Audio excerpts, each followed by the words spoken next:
നമ്മൾ പറയില്ലേ കലാകാരന്മാർ ശരിക്കും മരിക്കുന്നില്ല എന്ന് പറയുന്നത് എങ്ങനെയാണ് അല്ലേ?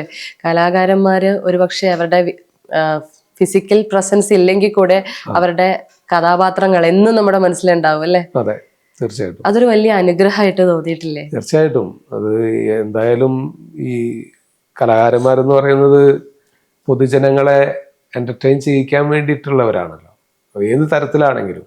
വീണ്ടും വീണ്ടും പ്രേക്ഷകരിലൂടെ ജീവിക്കുകയാണ്. സിനിമയാണെങ്കിലും സ്റ്റേജ് ആണെങ്കിലും ഒക്കെ അവര് ജോലി ചെയ്യുമ്പോൾ മറ്റൊരാളെ എന്റർടൈൻ ചെയ്യിക്കാൻ വേണ്ടിയിട്ട് ജീവിച്ചിട്ടുള്ളവരാണ്. അതെ.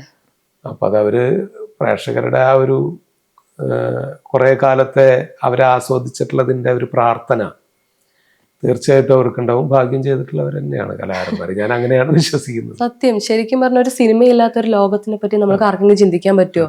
നമുക്കൊക്കെ ഒരു എന്റർടൈൻമെന്റ് ഫാക്ടർ തന്നെയാണല്ലേ ശരിക്കും ഒരു മീഡിയ, ഫിലിം, ഇതൊന്നും ഇല്ലാതെ സത്യത്തിൽ ഞാൻ പലപ്പോഴും ചിന്തിച്ചിട്ടുണ്ട് സിനിമ ഇല്ലെങ്കിൽ എങ്ങനെ ജീവിക്കും. അങ്ങനെയൊന്നുമില്ല, അങ്ങനെ പറയാൻ പറ്റില്ല. സിനിമയില്ലെങ്കിൽ വേറെ മാധ്യമങ്ങൾ ഉണ്ടാവും, അല്ലെങ്കിൽ വേറെ പലപ്പോഴും അതും ആക്ടേഴ്സും അല്ലെങ്കിൽ കലാകാരന്മാരും തമ്മിലൊന്നും ഒരു ബന്ധമില്ല കേട്ടോ. അതൊരു മാധ്യമം മാത്രമാണ്.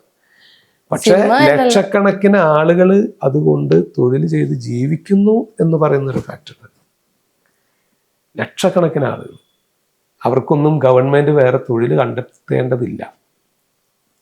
മനസ്സിലായില്ലേ? മാത്രമല്ല ഗവൺമെന്റിന് വലിയ വിധത്തിൽ നികുതി അടക്കുന്ന ഒരു മേഖലയും കൂടിയാണ്.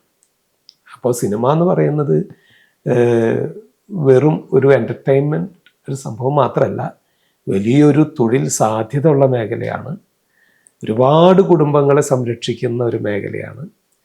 ഒരു ആക്ടേഴ്സ് മാത്രമല്ലല്ലോ, അതിന് പുറകിലുള്ള എല്ലാ മേഖലയിലും ക്യാമറ, ലൈറ്റ്സ് ഇതാക്കുന്നവർ, യൂണിറ്റിലുള്ള ആൾക്കാർ, മെസ്സിൽ വരയ്ക്കുന്ന ആളുകൾ, അങ്ങനെ വലിയ വിഭാഗം ആളുകൾ ഇതുകൊണ്ട് ഉപജീവനം നടത്തുന്നുണ്ട്. അതും കൂടിയാണ് സിനിമ.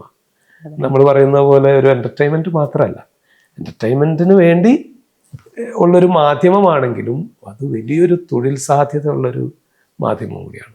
അത് നിലനിൽക്കേണ്ടത് ശരിക്കും നമ്മുടെ രാജ്യത്തിൻ്റെയും കൂടി ആവശ്യമാണ്.